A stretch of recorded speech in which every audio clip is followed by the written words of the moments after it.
Chapter 15. Sunday late afternoon. The silence extended until Doreen suddenly heard something banging up against the fence. It turned out her neighbor stood on something so he could pop his head over the edge. He had a look of complete astonishment and maybe almost fear on his face. "Are you serious?" She nodded. "That's the IDs you found. You saw the name, I'm sure. I think the handcuffs and the ring belong to her too, but Mac's still trying to connect all of it to her disappearance." "That's not good," Richard said. "I didn't hire him. No way would I do that. I don't use anybody like that." He shook his head so wildly that wisps of white hair flew everywhere.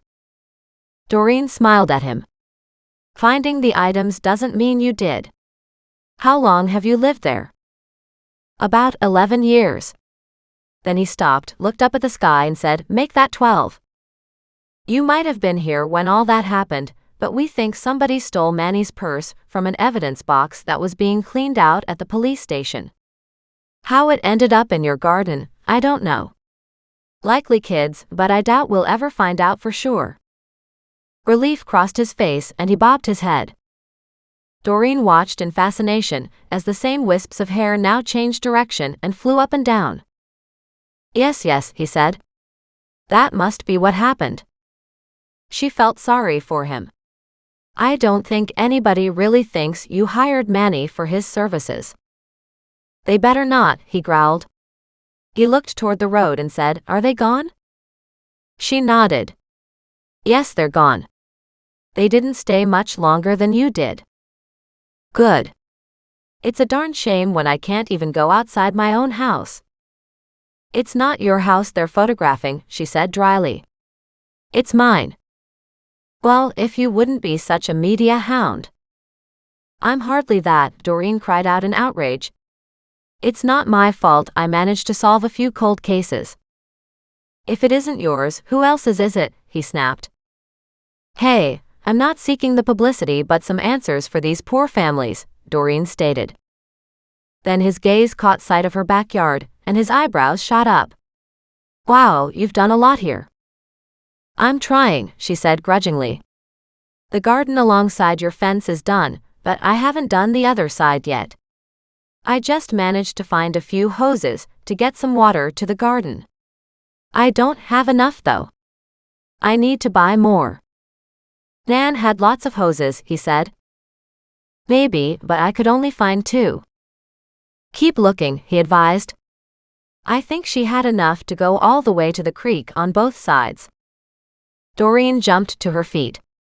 "That is exactly what I need. I was also hoping to maybe put in a bigger deck back here." He studied the deck and said, "You should. That one's pretty rotten." She turned to look at it suspiciously. "Is it?" "Yeah, it is," he said. "Sooner than later you will fall through. It's not like you'll fall deep, but you can cut yourself pretty badly on the wood." "That's not good," she said. "I just don't have any money to hire somebody." "You don't need to hire anybody. It's not hard." And with that, he disappeared. She raised both hands in frustration. "Well, thanks for that," she snapped. "But it's not very helpful. I don't know how to fix this." "You didn't know how to solve cases either," came the answer. "But you managed to create enough havoc with that. So get on your deck. I'm sure you'll cause all kinds of chaos through that process too." She glared at Richard through the fence, but he was right. She hadn't had any training to solve these cases, but she'd figured it out. So maybe she didn't need too much help on the deck, either. But first, she needed to find the rest of Nan's hoses. She went back to the little shed and searched top to bottom. A box in the back had a jug on top, and as she opened it, several spiders crawled out. She jumped back, shaking her hands. "Okay, we don't need that," she said. She turned to call Goliath, and he darted inside.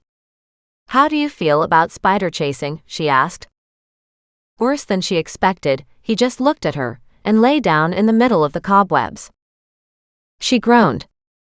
Well, now you're not getting in the house until you get that all cleaned off first, she snapped.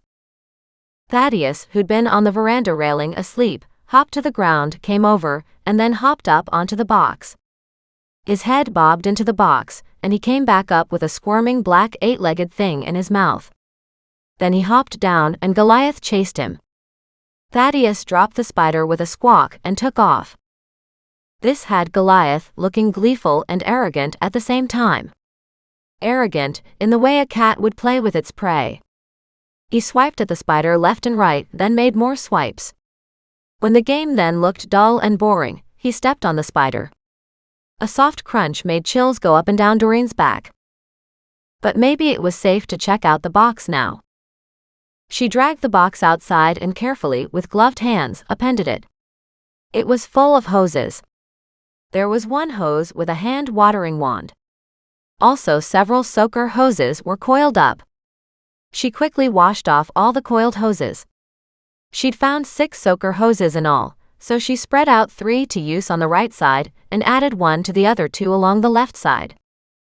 With that done and water now thoroughly soaking the garden right to the creek, she came back, looking at the other 2.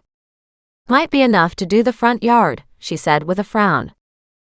Dragging the 2 hoses to the front, she set one to wrap around the garden. However, she soon realized it wouldn't do anything for the front lawn. But if she set up a sprinkler somewhere in the middle, she could probably get almost everything watered. She headed back to the shed, took a look, and sure enough found sprinklers. With one of them attached, she set up a sprinkler in the front lawn too. Now, she had to remember when to shut everything off. She set a timer on her cell phone and let everything get a good soak. That took care of all the hoses she'd found. Good thing Nan was a gardener. She loved her plants too and wouldn't have let them die of thirst.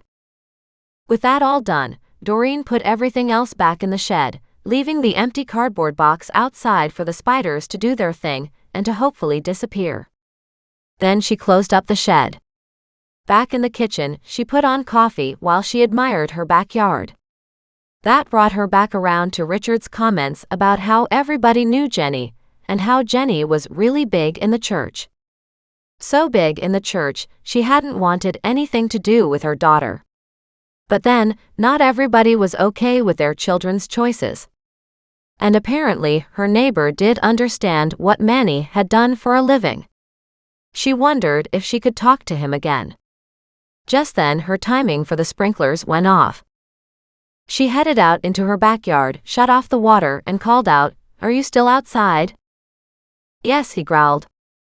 "Do you know any of Manny's friends I could talk to? Nobody's ever found him in all this time."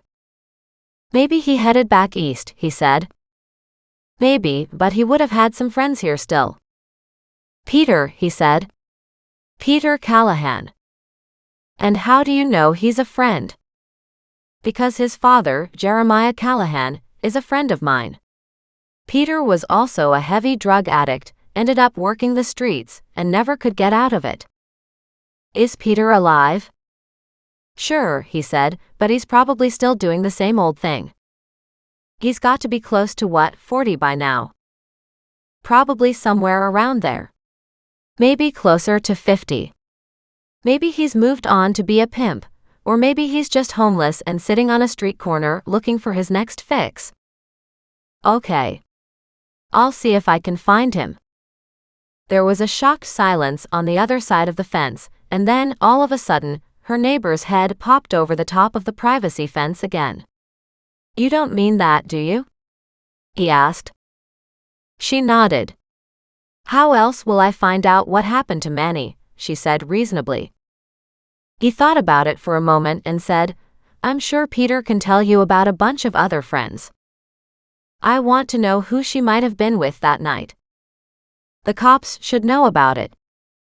"Maybe," she said, "but we have to consider the fact she wasn't reported missing for a couple days. Nobody seemed to notice she wasn't around right away." "True enough," he said. He continued to look thoughtful as he studied her lawn.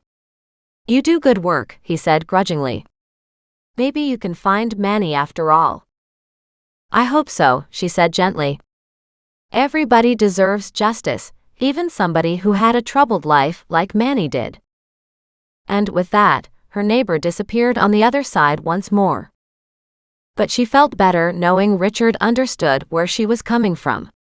She walked back inside to look up Peter Callahan and his father, Jeremiah, who'd been her neighbor's friend. After some searching, she found Jeremiah ran one of the second-hand stores downtown.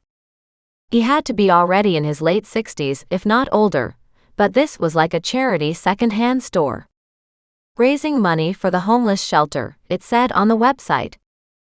While she was always up for a road trip, she looked down to check the time, then realized it was probably closing time already, as it was already 4:45. But then, she might have time for a quick trip. With Muggs not too happy with her lack of attention, she put a leash on him and took him out to the car. As she opened the door, Goliath ran in. Thaddeus stood on the step and squawked, "Thaddeus is here. Thaddeus is here. Really, do you all have to come?" But the answer was evident, as Thaddeus flew into her front seat. She lifted him up and placed him on her shoulder, then got in behind the wheel. "Goliath, you're wearing a harness." Not giving him a chance to argue, she slipped the harness she'd been keeping in her purse over his head. She didn't clip on the leash, figuring she might get him to wear the one first. But she'd keep the leash close, in case she needed to get control of him. Just the thought made her chuckle. In typical Goliath fashion, he lay here and stared at her. The only response she got was a flick of his tail. She opened the garage door, loving the simple opener, then headed downtown. At the second-hand store, she walked inside, holding the door open for Goliath and Muggs. Most of the time Goliath stayed close anyway. But this was a store. And one that could potentially hold a lot of breakable items. She quickly scooped him up before he ran from her. The man by the counter looked up and said, "We're closing in a few minutes." "Thank you." She gave him a winsome smile and said, "You're not Jeremiah Callahan, are you?" He frowned and nodded. "That I am." "Who are you?" Doreen identified herself. "I know you. Should have recognized you by the animals." He snorted and said, "Well, I don't know anything about no cold cases, so you don't need to be asking me nothing." "Except that you do," she said. He straightened and his gaze narrowed. "Who are you talking about?" He was gruff but straight to the point. She kind of liked that. "Manny Pollock," she said. "And I believe your son, Peter, was a good friend."